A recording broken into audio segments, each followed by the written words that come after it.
દોસ્તો, આવતીકાલ ક્યારેય આવતી નથી. એ જ્યારે પણ આવે છે આજ બનીને આવે છે.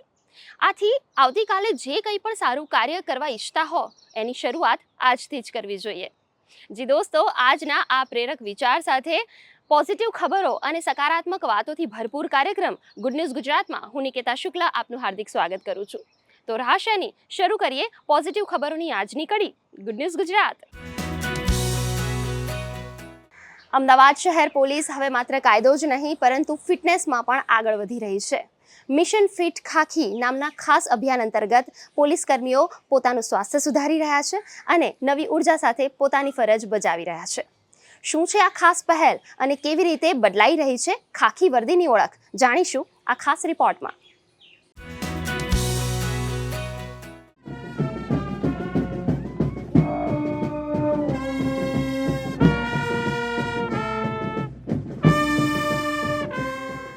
મિત્રો, તમે જોવાના છો અમદાવાદ શહેર પોલીસની ફિટનેસ યાત્રા મિશન ફિટ ખાખી. અમદાવાદ શહેરના પોલીસ કમિશનર GS મલિક દ્વારા શરૂ કરાયેલ અભિયાન માત્ર એક ફિટનેસ પ્રોગ્રામ નથી પણ એક માનસિકતા પરિવર્તન છે. દિવસ રાત ફરજ બજાવતા પોલીસ કર્મીઓ માટે હવે પોતાનું સ્વાસ્થ્ય પણ એટલું જ મહત્વનું બની રહ્યું છે. આ 12 અઠવાડિયાની યાત્રા તેમના જીવનમાં નવી ઉર્જા અને આત્મવિશ્વાસ લાવી રહી છે. આ મિશન ફિટ ખાકી એટલે આપણા જે પોલીસવાળા જે ઓવરવેટ છે એને આપણે સિલેક્ટ કરી અને એને ફિઝિકલ અને મેન્ટલ ફિટનેસ બંનેમાં ઇમ્પ્રુવમેન્ટ થાય એ રીતેના આ મિશન ફિટ ખાકી આપણે ચલાવી રહ્યા છીએ. કુલ 100થી વધારે અમે પોલીસવાળા પહેલાં આવ્યા હતા, અમુક અત્યારે થોડા ઓછા થયા છે. તો આપણે 100નો માનીને ચલી. એનો પહેલાં આપણે બ્લડ ટેસ્ટ કરાયા અને પછી આ છેલ્લે આપણે 12 અઠવાડિયા પછી જોઈએ કે એમાં શું શું ચેન્જીસ થયા છે. અત્યારે પણ આજે 6 અઠવાડિયા પછી આપણે ચેક કર્યા તો એમાં ઘણા બધાના વજન, કોઈનો 5 કિલો, 6 કિલો, 4 કિલો એવા એટલા ઓછા થયા છે. લોકોની એસિડિટી જતી રહી, લોકોને ઊંઘ બરાબર આવી રહી છે અને અમુક જે નાની નાની પ્રોબ્લેમો બોડીમાં થતી હોય છે એમાં પણ ખાસો ઇમ્પ્રુવમેન્ટ જોવા મળ્યું છે. સોમવારની PT પરેડમાં બોલાવીએ. PT પરેડમાં એને દોડવાનું હોય અને પછી થોડી એક્સરસાઇઝ વગેરે કરાવી ફરી એને આપણે બ્રીફ કરીએ કે તમારે શું શું જમવાનું છે, શું શું ખાવાનું છે, બેસિકલી શું શું નથી ખાવાનું. અમુક ચીજો જે હોય છે નુકસાન કરે છે, ચાહે ચાય કોફીથી માંડીને ગ્લુટન ફ્રી ડાયટ હોય વધારે સારું, ચીની નુકસાન કરે છે, એ બધું એને આપણે શીખવાવી રહ્યા છીએ કે શું શું ખાવાનું, ગ્રીન વેજીટેબલ વધારે ખાવાનું, દાલો વગેરે વધારે ખાવાની, એ બધું સમજાવીને એની બોડીમાં ખાસા આપણે ઇમ્પ્રુવમેન્ટ જોવા મળી રહ્યા છે. આ અભિયાન હેઠળ દરેક પોલીસ કર્મીનો BMI ચેક કરવામાં આવે છે અને તેમના માટે ખાસ ડાયટ ચાર્ટ અને ફિટનેસ રૂટીન તૈયાર કરવામાં આવે છે. સવારે યોગ, દોડ અને નિયમિત કસરતથી દિવસની શરૂઆત થાય છે, જ્યારે પૌષ્ટિક આહાર તેમની શક્તિમાં વધારો કરે છે. આ પહેલ દ્વારા પોલીસ કર્મીઓને સમજાવવામાં આવે છે કે ફિટ બોડી માત્ર દેખાવ માટે નહીં પરંતુ મેન્ટલી અને ફિઝિકલી વધુ સારી રીતે ફરજ બજાવવા માટે જરૂરી છે. જે અમે લોકો આળસુ બની ગયા હતા એ આળસ છોડીને અમે લોકો હવે તાજગી અનુભવી રહ્યા છીએ અને ધીરે ધીરે અમે ફિટ તરફ જઈ રહ્યા છીએ અને અમને એવું લાગે છે કે અમે 91ની બેન્ચના જે રિયલમાં અમે ભરતી થયા હતા તે તારીખમાં અમે પરત જઈ રહ્યા છીએ, તે વર્ષોમાં પરત જઈ રહ્યા છીએ અને પોલીસ ખાતામાં એમ પણ ફિટ રહેવું જરૂરી છે, જેના કારણે અમે સારી રીતે પોતાની ફરજો બજાવી શકીએ. આજે ઘણા પોલીસ કર્મીઓએ પોતાનું વજન ઘટાડ્યું છે, સ્ટેમિના વધાર્યો છે અને જીવનમાં સકારાત્મક ફેરફાર અનુભવ્યો છે. તેઓ હવે વધુ ચુસ્ત, સજાગ અને આત્મવિશ્વાસથી ભરપૂર બની રહ્યા છે. જ્યાં આ શરૂઆત થઈ ત્યારે મારું 108 કિલો વજન હતું, જે અત્યારે આ 5 મહિનામાં ઘટીને એક પૂરા 100 થઈ ગયું છે. એટલે 8 કિલો વજન મારું આ 5 મહિનામાં ઓછું થયું છે. અને બીજું પણ મેડિકલ રીતે પણ મારે ડાયાબિટીસ છે, BP છે. મારી ડાયાબિટીસની ગોળી હું ખાતો હતો પણ 5 મહિનાથી મારી ડાયાબિટીસની ગોળીઓ બંધ કરી દીધી છે. સુગર મારું અત્યારે થોડુંક છે પણ એ બી અત્યારે લેવલમાં છે. અને આ મિશન ખાકી જે સાહેબે અમારા માટે માર્ગદર્શન રૂપ કર્યું છે એનાથી તમામને નાના મોટા ફાયદા થઈ જ રહ્યા છે. મને તો ખૂબ જ ફાયદો થયો છે. મારી સાથે સાથે મારી ફેમિલીને પણ મેં આ ચાલુ કરાવ્યું છે. આ અભિયાન માત્ર પોલીસ વિભાગ પૂરતું મર્યાદિત નથી પરંતુ સમગ્ર સમાજ માટે પ્રેરણારૂપ બની રહ્યું છે. મિશન ફિટ ખાખી એ સાબિત કર્યું છે કે જો ઈચ્છા અને માર્ગદર્શન મળે તો કોઈ પણ પરિવર્તન શક્ય છે. આજે અમદાવાદ પોલીસ ફક્ત કાયદો જ નહીં પરંતુ સ્વસ્થ જીવનશૈલીનો પણ સંદેશ આપી રહી છે. મારું જે તે ટાઈમે ડાયાબિટીસ 270 હતું. આજની તારીખમાં મારું ડાયાબિટીસ 140-135 આસપાસ છે. આ પ્રોગ્રામથી ઘણો ફાયદો થયો. એવું કે અમને જ્ઞાન તો હતું પણ અમે સૂઈ ગયેલા, પણ સાહેબે અમને જગાડ્યા છે અને એના હિસાબે અમે આ મિશન ફિટમાં આવ્યા છે ને ધી બેસ્ટ. બહુ ફાયદો થાય છે. આગળ જઈને કન્ટિન્યુ રહેવાનું છે. મેં ટાર્ગેટ કે મેં 100 નીચે મારો વજન લાવવાનું ટાર્ગેટ રાખેલ છે. ગુડ ન્યૂઝ ગુજરાત માટે અમદાવાદથી કેમેરામેન લક્ષ્મણ રાજપૂત સાથે શ્વેતા યાદવનો રિપોર્ટ.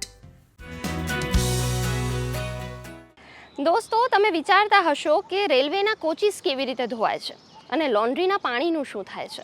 તો આજે આપણે લઈ જઈએ અમદાવાદના કાંકરિયા ખાતે આવેલા રેલવે ડેપોમાં, કે જ્યાં પાણીની બચત અને પર્યાવરણ સંરક્ષણનું અનોખું મોડેલ બનાવવામાં આવ્યું છે. આ પહેલ એ પાણીની બચત સાથે સ્વચ્છતા અને સ્થિર વિકાસ માટેનું મહત્વનું પગલું પણ સાબિત થઈ રહ્યું છે. ત્યારે ચાલો જોઈએ આ અંગેનો ખાસ અહેવાલ.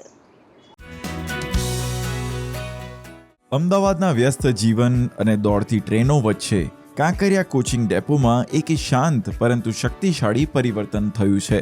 અહીં પાણી અનોખી રીતે શુદ્ધ થઈ રહ્યું છે. આ પ્લાન્ટમાં વેસ્ટ વોટર હવે બગાડ નહીં પરંતુ એક કિંમતી સંસાધન બની રહ્યું છે. જે પાણી એક સમયે ઉપયોગ પછી ફેંકાઈ જતું હતું તે હવે કુદરતી પ્રક્રિયાઓ દ્વારા ફરીથી જીવંત બનીને નવી શરૂઆત કરે છે. वहाँ उसमें 5 टैंक बने होते हैं, 5 लेयर बने होते हैं और उसके जो है लेवल अलग अलग होते हैं. फर्स्ट ओवरफ्लो करेगा, सेकंड में जाएगा, सेकंड करेगा, थर्ड में जाएगा. इसी तरह से वो फिफ्थ में जाता है. और फर्स्ट में जो है चूँकि वो बैक्टीरिया डाल देते हैं.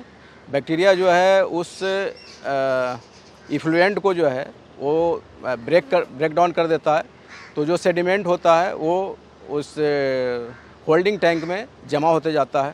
वेटलैंड जो है करीब 1.5 मीटर जैसा गड्ढा होता है और उस गड्ढे में जो है पत्थर के टुकड़े जो है भरे रहते हैं और उसमें जो है पौधे लगे हुए हैं. इसके पौधे की जड़ जो है करीब 1 मीटर नीचे तक होती है और ये जो इफ्लुएंट है इसको इसमें जो भी केमिकल्स वगैरह हैं उसको भी इसमें इस पौधे के जड़ में बैक्टीरिया डेवलप होते हैं, वो भी उसको ब्रेक कर देता है. और जो नेक्स्ट स्टेप है उसमें दूसरे पौधे जो है जैसे नाइट्रोजन, पोटासियम या अलग जो कंस्टिट्यूएंट है उसको ये एब्जॉर्ब कर लेता है.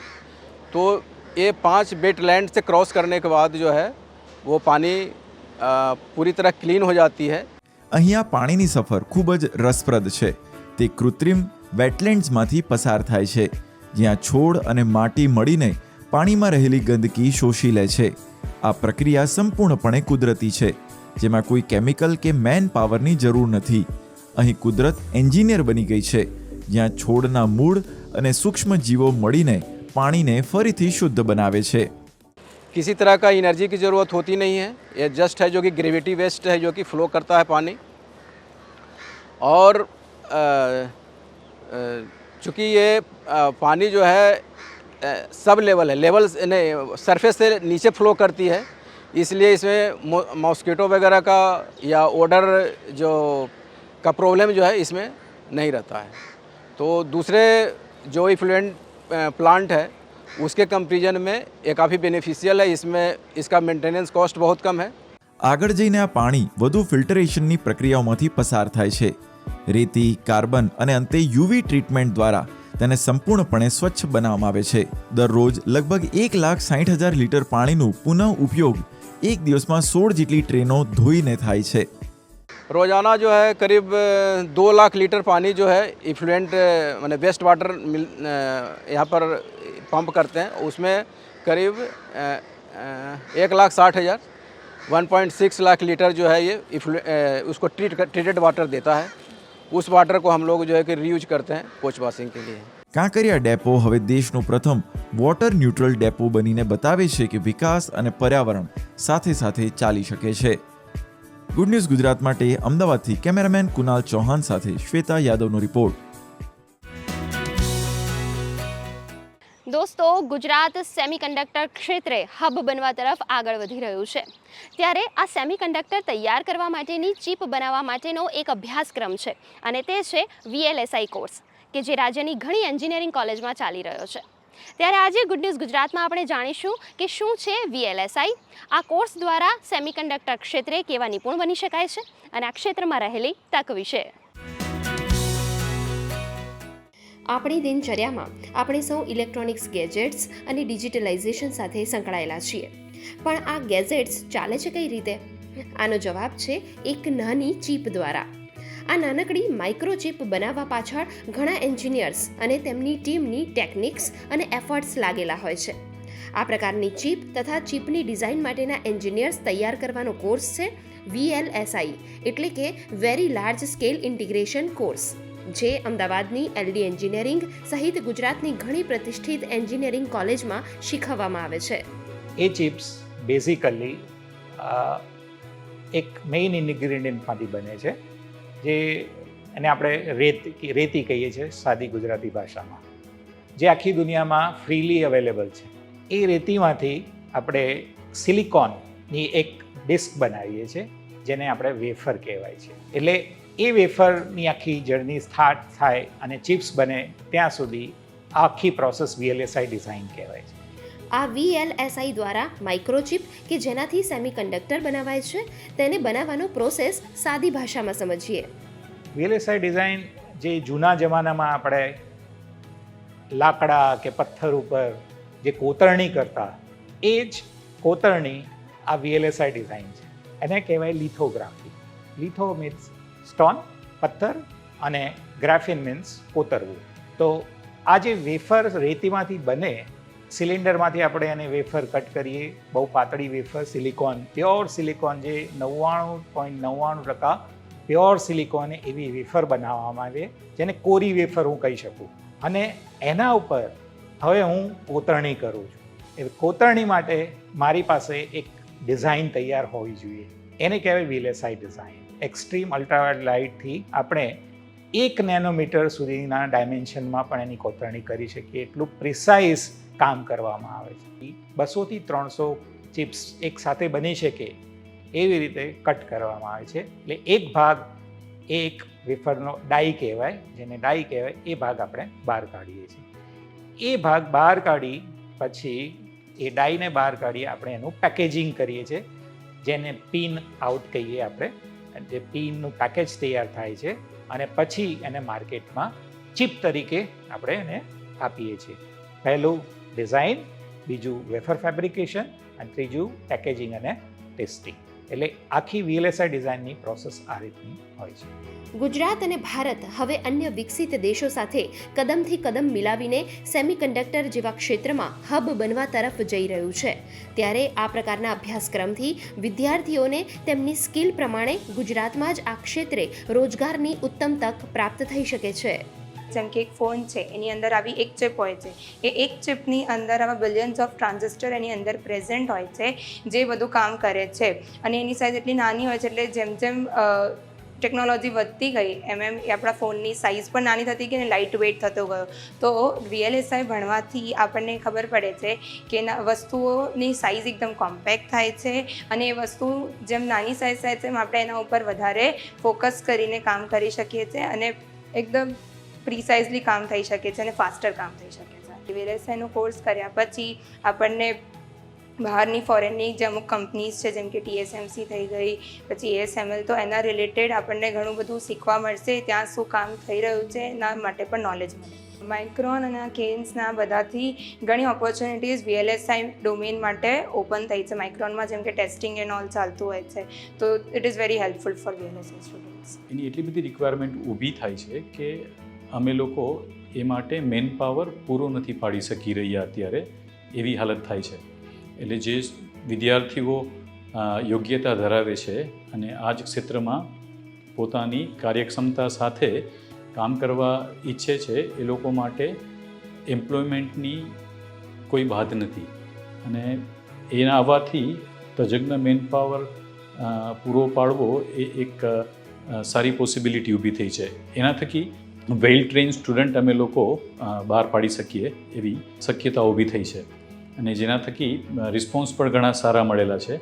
અને ઘણી નામી કંપનીઓ આ ફેસિલિટી શરૂ થયા બાદ સ્ટુડન્ટને રિક્રુટમેન્ટ કરીને લઈ પણ ગયેલી છે. ગુડ ન્યૂઝ ગુજરાત માટે અમદાવાદથી કૃણાલ ચૌહાણ સાથે નિકેતા શુક્લનો રિપોર્ટ. આજના ડિજિટલ યુગમાં માહિતી જ્યાં માત્ર એક ક્લિક ઉપર ઉપલબ્ધ છે, ત્યાં વાંચનની ઊંડાઈ, વિચાર કરવાની ક્ષમતા અને સંસ્કાર આપવાની તાકાત આજે પણ પુસ્તકો અને લાઇબ્રેરીઓમાં સચવાઈ રહી છે. દર વર્ષે 23 એપ્રિલે ઉજવાતો વિશ્વ પુસ્તક દિવસ આપણને વાંચનની આદત તરફ લઈ જવા પ્રેરિત કરે છે અને એટલે જ આજે ગુડ ન્યૂઝ ગુજરાતમાં આપણે લઈ જઈશું ગુજરાતની એવી લાઇબ્રેરીઓમાં કે જે માત્ર પુસ્તક સાચવી નથી રહી પરંતુ વાંચનની સંસ્કૃતિનું જીવંત ઉદાહરણ બની રહી છે અને નવી પેઢીને વિચાર ક્ષમતા વધારવાની પ્રેરણા પણ આપી રહી છે. પુસ્તક માત્ર પાનાઓનો ઢગલો નથી, પણ એક એવી દુનિયા છે જ્યાંથી વિચારો જન્મે છે, સંસ્કૃતિ જીવંત રહે છે અને પેઢીઓ વચ્ચેનો એક અદૃશ્ય સંબંધ જોડાય છે. એક સમય એવો હતો જ્યારે પુસ્તકાલયો જ્ઞાનના કેન્દ્ર હતા અને આજે ફરી એકવાર યુવાનો અને વાચકો આ લાઇબ્રેરી તરફ વળતા જોવા મળી રહ્યા છે અને લાઇબ્રેરીઓમાં જીવંતતા આવી રહી છે. ગુજરાતના અનેક વાંચનાલયો નવી પહેલો અને આધુનિક સુવિધાઓ સાથે વાચકોને આકર્ષી રહ્યા છે. ત્યારે ચાલો જઈએ અમદાવાદમાં ગુજરાત વિદ્યાપીઠ ખાતે આવેલ ગ્રંથાલયની મુલાકાતે. ગાંધીજીના વિચારોથી પ્રેરિત આ કિતાબખાનું માત્ર શિક્ષણ નહીં પરંતુ સંસ્કારનું કેન્દ્ર પણ છે. વિદ્યાપીઠ ગ્રંથાલયની સ્થાપના 1920માં ગાંધીજીએ કરી હતી. જ્યારે અસહકારનું આંદોલન ચાલુ થયું ત્યારે અંગ્રેજી શિક્ષણનો બહિષ્કાર કરીને ભારતીય શિક્ષણ આપવા માટે થઈને વિદ્યાપીઠની સ્થાપના થઈ. એ સમયે જ ગુજરાત વિદ્યાપીઠ ગ્રંથાલયની સ્થાપના થઈ. આ ગ્રંથાલયમાં 6 લાખથી પણ વધારે પુસ્તકો છે. એમાં ભગવાન વેદ, હસ્તપ્રદ, ઓક્સફર્ડ ડિક્શનરીના જે બધા બહુ જ મોટા મોટા વોલ્યુમો છે, 30 વોલ્યુમ, એ વોલ્યુમ અને શ્રીમદ રાજચંદ્રનું પુસ્તક છે જે લોખંડના બાઇન્ડિંગથી બાઇન્ડ કરેલું છે. 1800ના ઘણા પુસ્તકો છે. તેમાં એક પુસ્તક છે જેમાં જીવાત્મા આવે એટલે એને ગોળથી વરખ ચડાયેલો છે. પુસ્તકોથી જીવનમાં ખૂબ જ આપણને શીખવા મળે છે. મોબાઈલ અને કોમ્પ્યુટરમાં પુસ્તકો હોવા છતાં પણ હું પુસ્તકો ખરીદું છું અને વાંચું છું અને પુસ્તકો વાંચવામાં ખૂબ જ આનંદ. હવે જઈએ ખેડાના નડિયાદમાં આવેલ અખંડ સૌભાગ્યવતી ડાહી લક્ષ્મી લાઇબ્રેરીમાં. વર્ષ 1898માં સ્થાપિત આ ઐતિહાસિક પુસ્તકોનો ભંડાર આજે 128મા વર્ષમાં પ્રવેશ કરી રહ્યું છે. 4000થી વધુ પુસ્તકો, 1500થી વધુ સક્રિય સભ્યો અને રોજે રોજ આવતા 100થી વધુ વાચકો આ વિદ્યા મંદિરની જીવંતતા દર્શાવે છે. અહીં 700 વર્ષ જૂની હસ્તપ્રતોનો અનમોલ ખજાનો છે, જેમાં પ્રાકૃત, અપભ્રંશ અને સંસ્કૃત ભાષાના ગ્રંથોનો સમાવેશ થાય છે અને બાળ વિભાગ, ગ્રંથોનો પંથ જેવા કાર્યક્રમો અને અક્ષરદેય યોજના જેવી અનોખી પહેલ દ્વારા વાંચન સંસ્કૃતિને નવી દિશા મળી છે. 30 વર્ષથી લાઇબ્રેરીમાં જોબ કરું છું. અહીં 50,000 ઉપર પુસ્તકો છે. કમી કરતાં અમારી પાસે 40,000 પુસ્તકો નીકળી શકે છે એ રીતે. અને ઘણા બધા ગુજરાતી, હિન્દી, ઇંગ્લિશ અવેલેબલ હોય છે. બીજી કોઈ ભાષાના પુસ્તકો છે ને સંસ્કૃત ભાષાના છે. ખાસ કરીને અમારે અહીંયા આગળ નવલકથા વધારે વંચાય છે. નવલકથાનો બેઝ વધારે છે અહીંયા આગળ વાંચવામાં. પછી બીજો આવે નિબંધો આવે, જીવન ચરિત્ર આવે છે અને ઇંગ્લિશમાં નોવેલો વધારે વંચાય છે. જ્યારે નાનપણથી સ્કૂલમાં ભણતો હતો ત્યારથી નિયમિત એક વાચક તરીકે અસો ડાયલેક્સની લાઇબ્રેરી નડિયાદની મુલાકાત લઉં છું. નિયમિતપણે જ્યારે બી સ્ટડી કરતો હતો ત્યારે બી એક પાસ કરવાના ટાઈમમાં નોલેજ વધારવા મેગેઝિન અને પેપર્સનો વાંચન નિયમિત રહ્યો છું. હવે વાત કરીએ આણંદની સેન્ટ્રલ લાઇબ્રેરીની, જે છે જ્ઞાન, પરંપરા અને આધુનિકતાનો અદ્ભુત સમન્વય. વર્ષ 1955માં સ્થાપિત આ જ્ઞાન ભંડારનું ઉદ્ઘાટન ભારતના પૂર્વ પ્રધાનમંત્રી લાલ બહાદુર શાસ્ત્રીએ કર્યું હતું. અહીં ડિજિટલ રિસોર્સ, ઈ લાઇબ્રેરી સાથે અહીં પ્રકાશિત થયેલો જ્ઞાન ગંગોત્રી નામનો 30 ખંડનો વિશ્વકોશ ગુજરાતી ભાષામાં જ્ઞાનનો અનમોલ ખજાનો છે. સમાજના દરેક વર્ગને ધ્યાનમાં રાખીને આ લાઇબ્રેરીમાં દિવ્યાંગજનો માટે કીબો સ્કેનર જેવી આધુનિક સુવિધા ઉપલબ્ધ છે, જેના દ્વારા વિશ્વની કોઈ પણ ભાષાના પુસ્તકોને તેઓ ઓડિયો સ્વરૂપમાં સાંભળી શકે છે. ડિજિટલ યુગ જે ચાલે છે બરાબર, એમાં લોકો ફરી પાછા પુસ્તકો તરફ વળી રહ્યા છે અને એના ઘણા ડેટા કાલે આવ્યા છે. વિશ્વમાં જે અમેરિકામાં અત્યારે સૌથી વધારે ઉપયોગ થયો તો હાર્ડ કોપીનો ઉપયોગ થયો છે, મતલબ સોફ્ટ કોપી કરતાં હાર્ડ કોપીનો વધારે ઉપયોગ થયો છે. એ લોકોને સંતુષ્ટિ જ્યારે પુસ્તક હાથમાં હોય ને ત્યારે એને લાગે છે કે હું વાંચું છું, મતલબ બાકી ડિજિટલમાં પેલું એટલું માઇન્ડ કોન્સેપ્ટ નથી થતો એ લોકોનો, એટલું દિમાગમાં અમે સર્વે કર્યો તો એમાં એ લોકોને યાદ નથી રહેતો, પણ પુસ્તકમાં વાંચીએ એ કાયમ માટે યાદ રહી જાય છે. લાઇબ્રેરીમાં પુસ્તકો વાંચવાથી ધ્યાન કેન્દ્રિત થાય છે અને મોબાઈલથી દૂર રહીને વાંચવામાં ધ્યાન અપાય છે. ગુજરાતના સરસ્વતી મંદિરો સાબિત કરે છે કે સમય ભલે બદલાઈ ગયો હોય, પરંતુ જ્ઞાનની તરસ આજે પણ એટલી જ પ્રબળ છે. મોબાઈલ અને ઇન્ટરનેટ વચ્ચે પણ પુસ્તકોની સુગંધ અને વાંચનની શાંતિ આજે પણ લોકોને આકર્ષી રહી છે.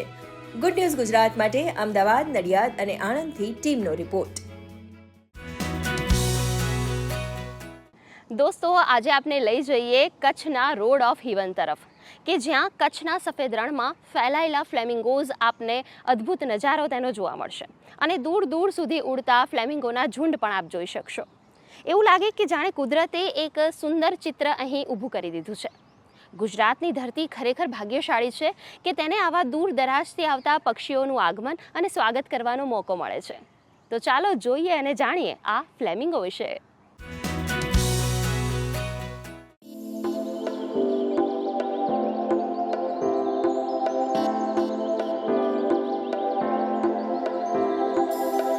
ગુજરાતના આકાશ અને ધરતી વચ્ચે એક અનોખું સૌંદર્ય ફરીથી જીવંત બન્યું છે.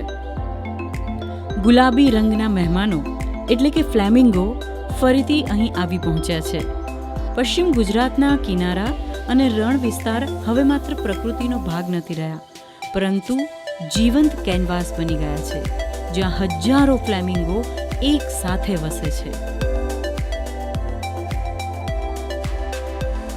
फ्लेमिंगोज बेसिकली सेंट्रल एशिया में जब हार्श विंटर्स होते हैं उनसे बचने के लिए उनके लिए ये प्लेजेंट मौसम होता है और यहाँ पे इन्हें बहुड़ी मात्रा में अच्छी खुराक भी मिलती है. तो उसके लिए फ्लेमिंगोज इस फ्लाईवे पे आते हैं और ये इनका एक स्टॉप ओवर पॉइंट बनता है. रण ऑफ कच्छ काफ़ी यूनिक है अपने इकोसिस्टम के लिए, हैबिटाट के लिए.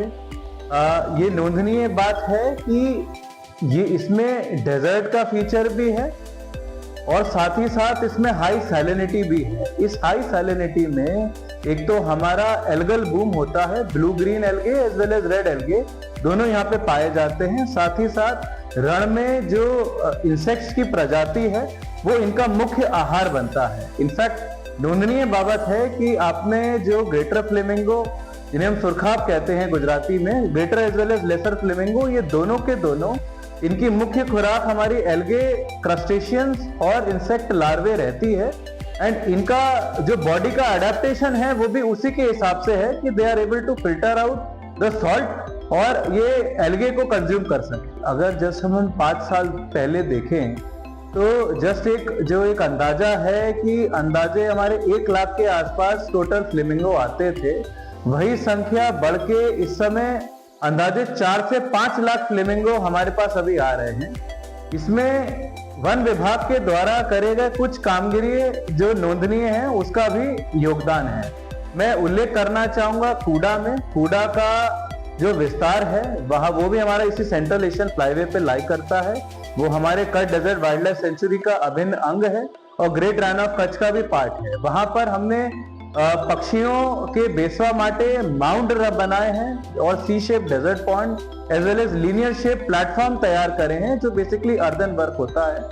इसमें इफेक्टिवली क्या होता है कि हम उन्हें एक प्लेटफॉर्म प्रोवाइड कर रहे हैं जहां पे वो अपना अंडा ले डाउन करते हैं और उस अंडे का धोवाण नहीं हो रहा है. ये धोवाण जो हमने अटका दिया लार्जली, उसकी वजह से इनका ब्रीडिंग सक्सेस बढ़ जाता है और इसीलिए फ्लेमिंगो का प्रजनन सफलतापूर्वक होने में ये चीज मददगार शामिल हो रहा है. इस वर्ष भी हमने इस प्रकार से माउंट और सी शेप डेजर्ट प्लेटफॉर्म और लीनियर शेप प्लेटफॉर्म बनाए हैं. जो हमारे फ्लेमिंगोज हैं वो जब यहाँ पे रण काठे में पानी भरा होता है तो तब तक वो वहां पे वसाहट करते हैं. ये नोंदनीय है कि हमारा जो गए साल था उसमें काफी अनसीजनल रेनफॉल आई थी जिनकी वजह से रण का पानी पूरी तरीके से सूखा नहीं था. इनफैक्ट रोड टू हेवन के उस विस्तार में अभी भी पानी भरा हुआ है और यही कारण है कि फ्लेमिंगो को उनकी खुराक मिल पा रही है. इसीलिए हमें अभी भी छुटक कई जगह फ्लेमिंगो देखने को मिल रहे हैं.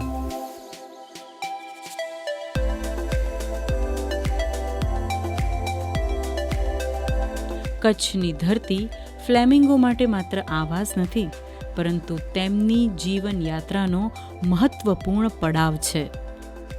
કચ્છ છે એક રીતે સુરખાબનું પિયર છે, કારણ કે દર શિયાળામાં લાખોની સંખ્યામાં સુરખાબ સેન્ટ્રલ એશિયાથી એટલે મધ્ય એશિયાથી કચ્છમાં આવતા હોય છે, શિયાળો ગાળે છે અને સૌનન કાળ પછી પરત જતા હોય છે. રોડ ટુ હેવન છે એ ત્યાં રિટર્ન માઇગ્રેશન રૂટમાં છે, એના કારણે મોટી સંખ્યામાં ફ્લેમિંગો ત્યાં પ્રવાસીઓને જોવા મળે છે. ધોરડો અને ધોળાવીરાને જોડતી ટુરિઝમ સર્કિટ છે, એના કારણે પ્રવાસીઓ આવતા જતા હોય છે. હાલ મુખ્ય આકર્ષણનું કેન્દ્ર એના માટે છે કે ઓફ સિઝન છે છતાં વાઇલ્ડલાઇફ ફોટોગ્રાફર અને દેશ વિદેશથી લોકો એને જોવા માટે અત્યારે આવી રહ્યા છે, કારણ કે એકદમ નજીકની પ્રોક્સિમિટીમાંથી ફ્લેમિંગોને શૂટ કરી શકાય છે, જોઈ શકાય છે. તો અત્યારનો જે સમય છે એ સામાન્ય રીતે ગરમીનો સમય છે, છતાં પણ આટલી મોટી સંખ્યામાં સુરખાબ પક્ષીઓ અહીં જોવા મળી રહ્યા છે. તો જે લાખોની સંખ્યામાં ફ્લેમિંગો આવી રહ્યા છે એ એક વાઇલ્ડલાઇફ ફોટોગ્રાફીનું એટ્રેક્શન બની રહ્યું છે. એવી જ રીતે કોમન મેન કે ટુરિસ્ટ હોય એને પણ અત્યારે ફોટોગ્રાફી વિડીયોગ્રાફી કરવાની ઈચ્છા વધી રહી છે. હવે દર વર્ષની જેમ લાખોની સંખ્યામાં આવે છે, પણ જેમ મેં કહ્યું કે રોડ થ્રુ હેવન થોડા સમયથી ચર્ચામાં છે, તો ફ્લેમિંગો જોવા માટે લોકો જઈ રહ્યા છે. જેવી રીતે રોડ થ્રુ હેવન અને ધોળાવીરા જે છે એ ધોરડો રણોત્સવ જે થઈ રહ્યો છે એના કારણે જે રોજગારીને વેગ મળી રહ્યો છે, તો ફ્લેમિંગોના કારણે જે લોકો જઈ રહ્યા છે લાઈક ઓફ સિઝનમાં, તો અત્યારે રોજગારીમાં થોડો વધારે ઇફેક્ટિવ થશે. પર્યટન માટે પણ આ એક અનોખી ભેટ છે. દેશ વિદેશમાંથી લોકો અહીં આવે છે આ ગુલાબી પંખીઓનું સૌંદર્ય જોવા અને પ્રકૃતિ સાથેનો આ અદ્ભુત સંગમ અનુભવવા. ગુડ ન્યૂઝ ગુજરાત માટે કચ્છથી કૌશિક કાંટેચાનો રિપોર્ટ. તો દર્શક મિત્રો, આ હતો આજનો અમારો સકારાત્મક ખબરોનો કાર્યક્રમ ગુડ ન્યૂઝ ગુજરાત. આપ આપના અભિપ્રાય અને આવી જ ગુડ ન્યૂઝ અમને મોકલી શકો છો. અમારું ઈમેલ આઈડી છે goodnewsgujarat@gmail.com. આ એપિસોડ આપ અમારી YouTube channel DD news Gujarati પર પણ નિહાળી શકો છો. તો આ સપ્તાહે માત્ર આટલું જ. આવતા સપ્તાહે ફરીથી મળીશું. ત્યાં સુધી અમારી સમગ્ર ટીમને રજા આપશો. ધન્યવાદ.